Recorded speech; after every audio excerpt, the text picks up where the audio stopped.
Esta es La Vasija, Radio Cultural de Concepción del Uruguay, Entre Ríos, Argentina, y contiene leyendas, cuentos, biografías, historia, arte y música. Conducción y producción de Rubén Daniel Roude.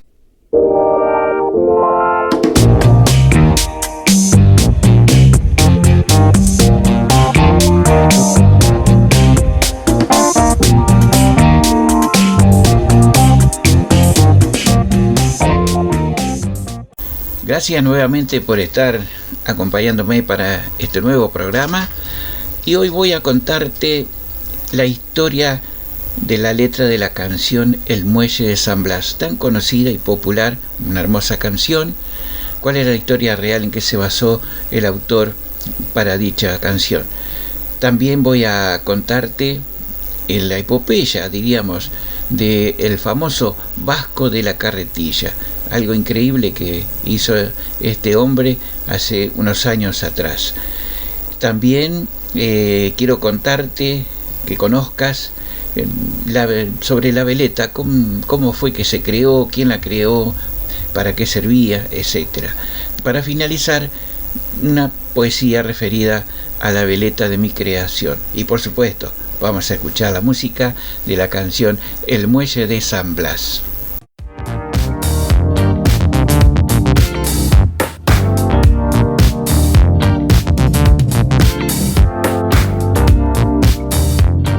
La canción El Muelle de San Blas está basada en una triste historia, que voy a contarte, la trágica y verdadera historia de Rebeca Méndez, la llamada La Loca del Muelle de San Blas. Dice la canción: ella despidió su amor, él partió en un barco en el muelle de San Blas. Él juró que volvería, y empapada en llanto, ella juró que esperaría. Miles de lunas pasaron, y siempre estaba en el muelle esperando. Así comienza en el muelle de San Blas la historia de Rebeca Méndez, que Fero Olvera, el líder de Maná, contó al mundo hace ya 22 años. Pero el relato del cantante no es del todo exacto, porque ella no esperaba exactamente a un marinero que la había dejado desolada. Al contrario, la otrora artista esperaba a alguien cuyo nombre nunca se atrevió a revelar. Es un misterio que me llevaría a la tumba, decía a quienes le preguntaban sobre el tema. Su historia comenzó en Guadalajara, lugar donde creció e incluso logró hacerse conocida gracias a sus dotes vocales. Pero Rebeca no habría podido disfrutar de su fama debido a que la vida derribó sus sueños con mucha crueldad. Fue durante el comienzo de su carrera, porque ella quedó embarazada y no la dejaron casarse con el padre de la criatura. La violencia con la que la alejaron de ese hombre fue desesperante. Incluso, para protegerlo, la familia de él lo envió al extranjero, y eso la llevó a la locura. Pero pese a ello, la mujer volvió a enamorarse e incluso tuvo 2 hijos más. Sin embargo, y aun cuando comenzó a vestirse de novia con el afán de llegar al altar, el destino otra vez no permitió que cumpliese su sueño. Se quería casar, pero ese hombre ya estaba casado. La primera vez que ella se vistió de novia, le costó el manicomio. Le quitaron su herencia y sus niños, a quienes enviaron a Italia.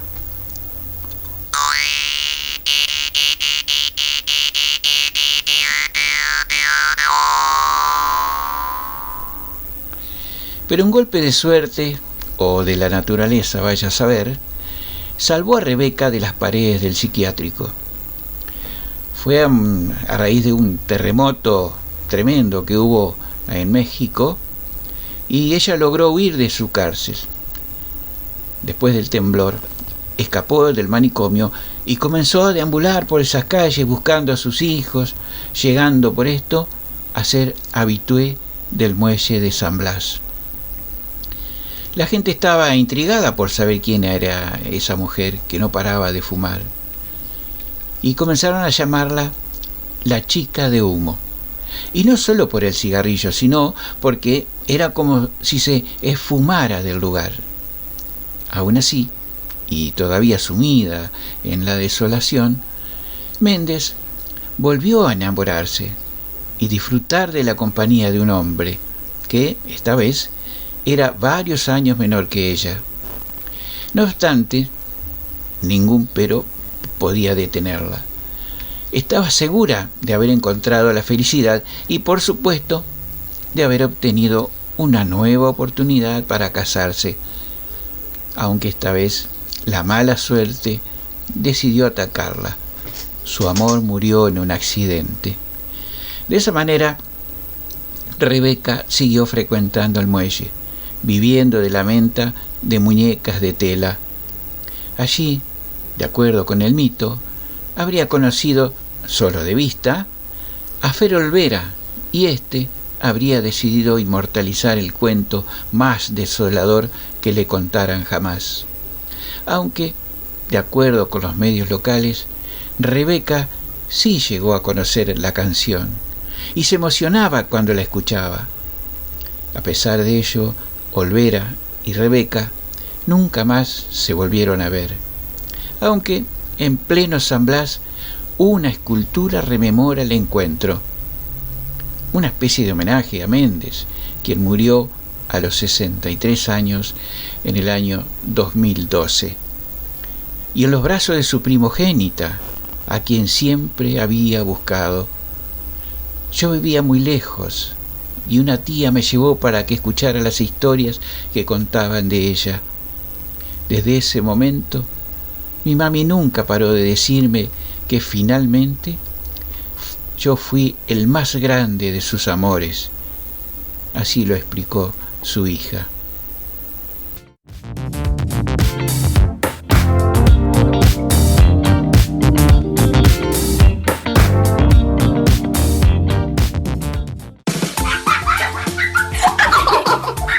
Ahora que nos toca quedarnos en casa por el coronavirus, podemos crear rutinas.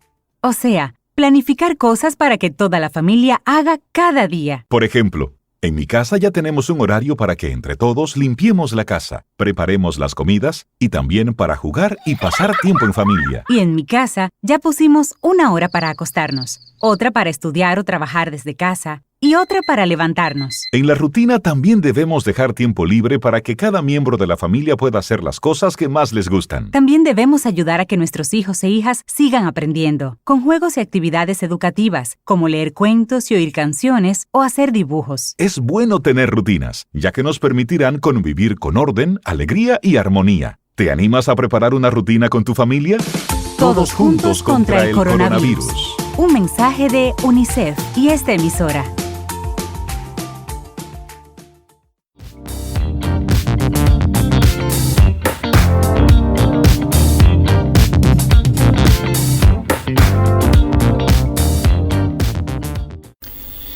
Seguramente habrás escuchado hablar sobre la historia del vasco de la carretilla. Voy a contarte las proezas de este vasco, extraídas del archivo del diario El Orden, allá en el lugar donde vivía Arregui. Y él mismo decía que Guillermo Isidoro Larregui Ugarte nació en Pamplona el 27 de noviembre de 1885 en el barrio de La Rochapea y llegó a Buenos Aires con solo 15 años en el año 1900.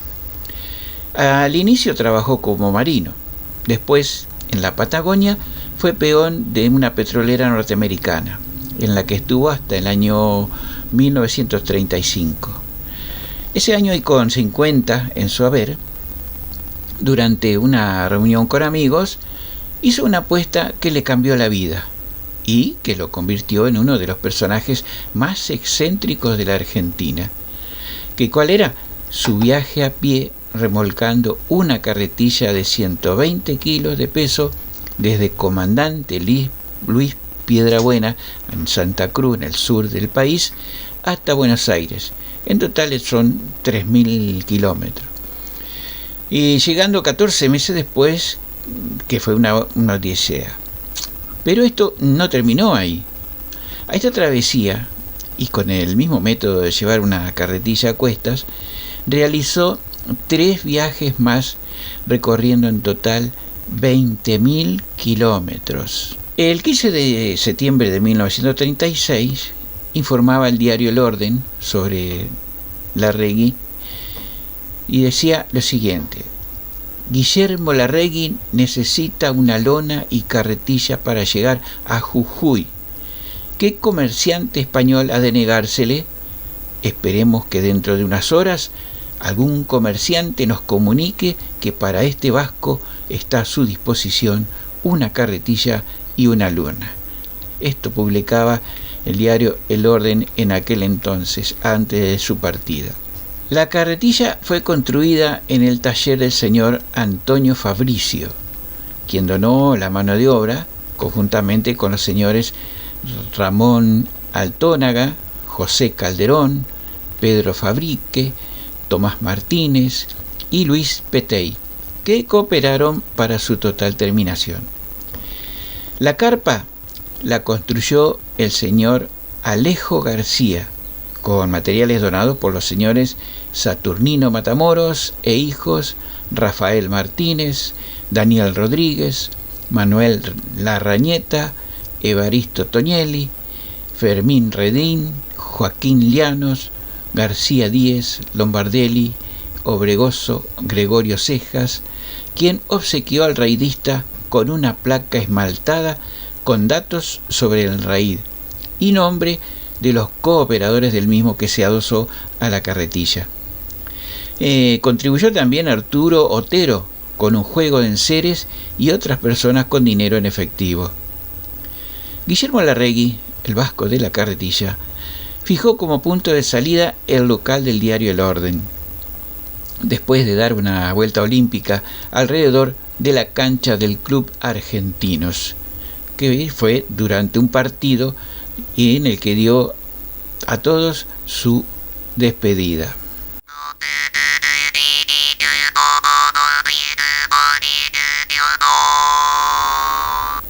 Y ahora te voy a contar sobre las carretillas.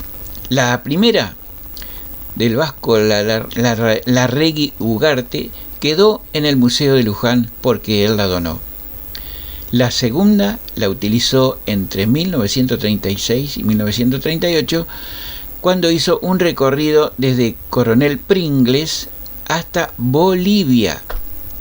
Desde Pringles inicia su segundo recorrido, que finalizó en La Quiaca, en Jujuy, allá en la frontera con Bolivia. Son 4.700 kilómetros. El 28 de diciembre de 1938, después de cruzar 7 provincias argentinas, conociendo y comunicando gran cantidad de pueblos que hasta hoy atesoran su recuerdo en la memoria popular.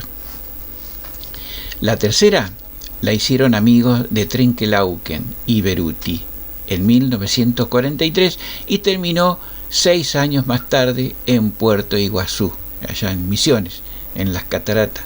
Ahí está una placa que rememora la epopeya del vasco de la carretilla.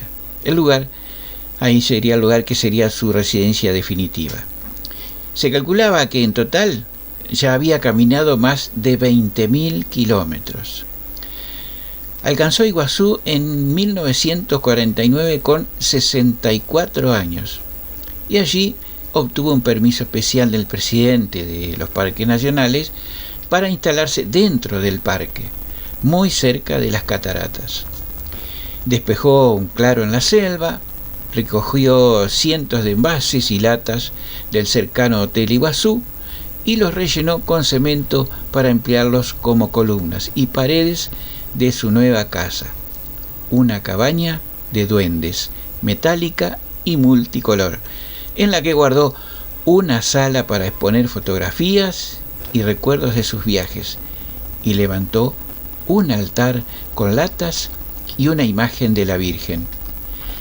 Larregui vivió allí sus últimos 15 años, sedentarios como los primeros 15 de su vida.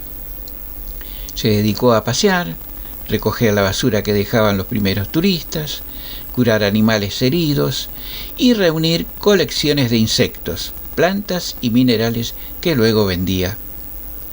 Larregui, tal vez el primer guía de las cataratas.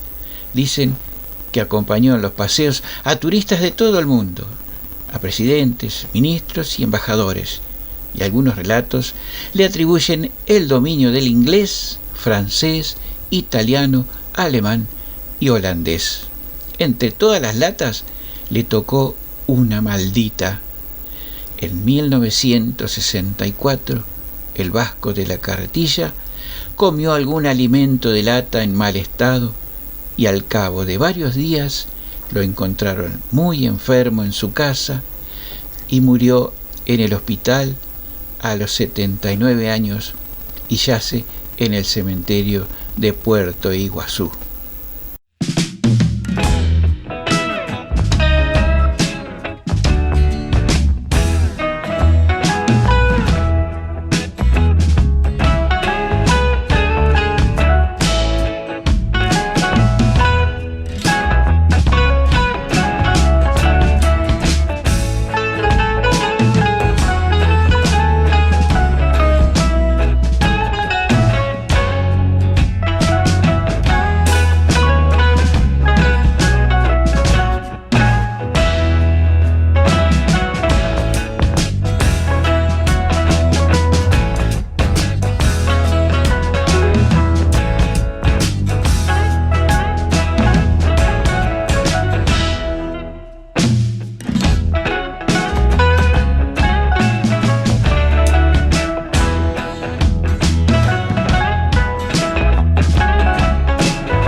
¿Conoces la historia de las veletas?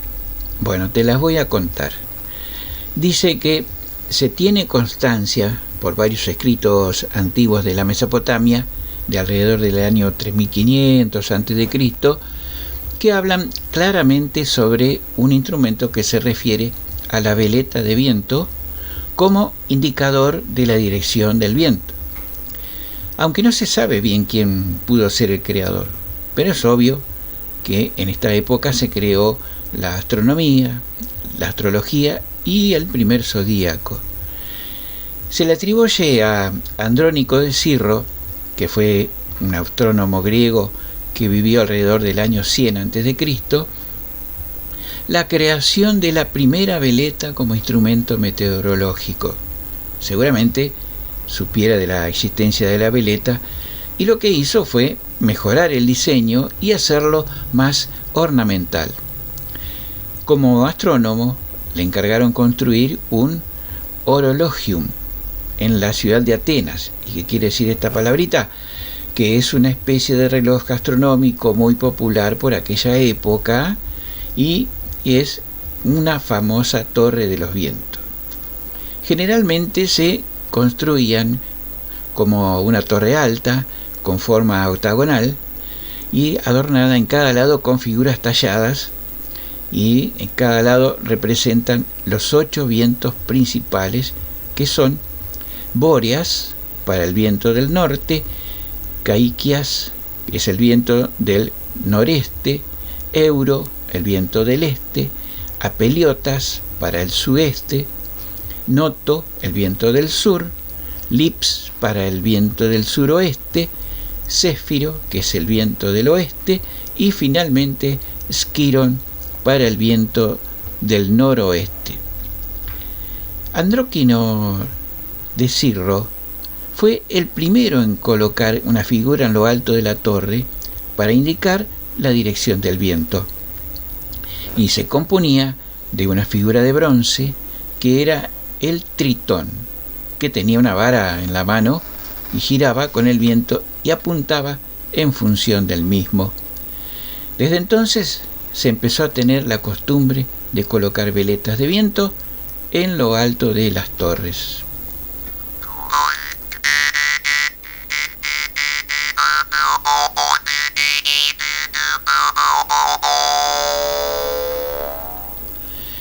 El cambio de las veletas antiguas por la primera veleta de gallo se le atribuye al Papa Gregorio I.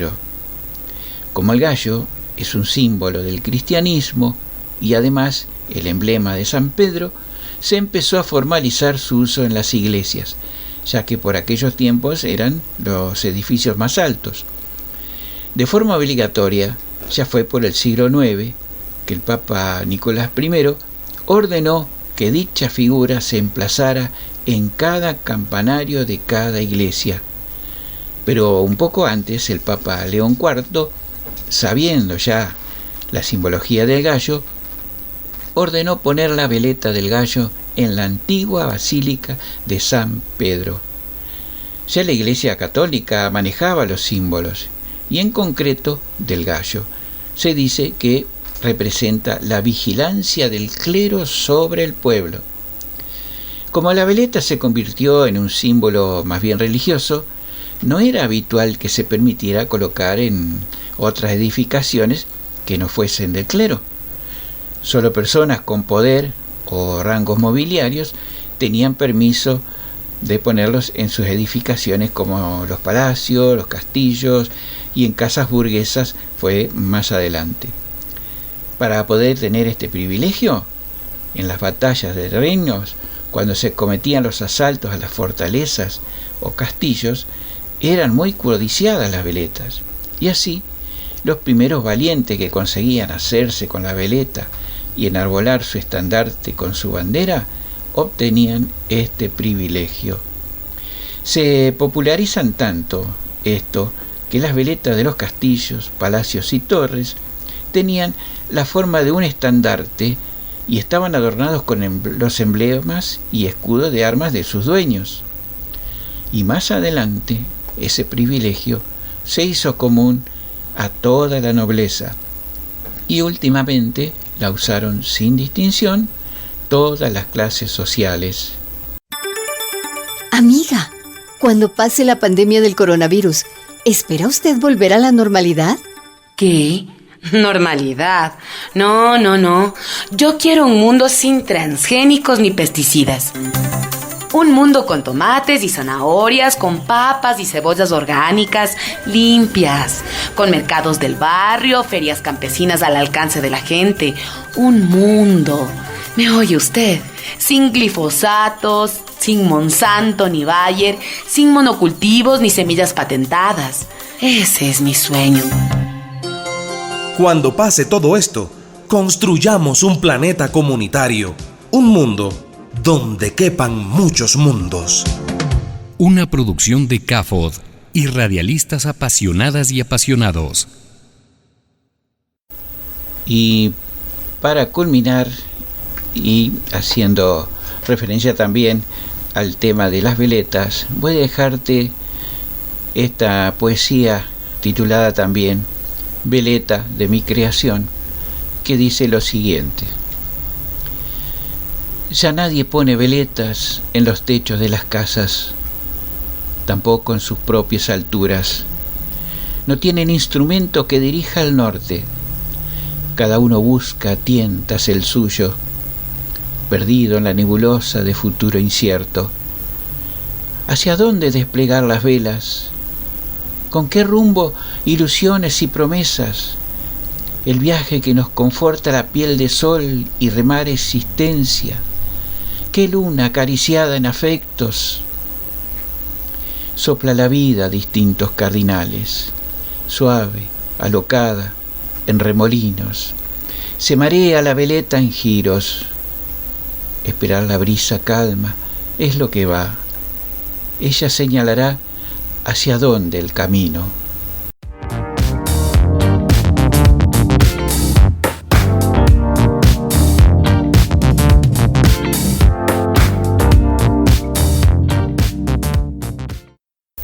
Y si te gustó el programa, compartilo con alguien que quizás también le interese alguno de estos contenidos. Gracias por ello.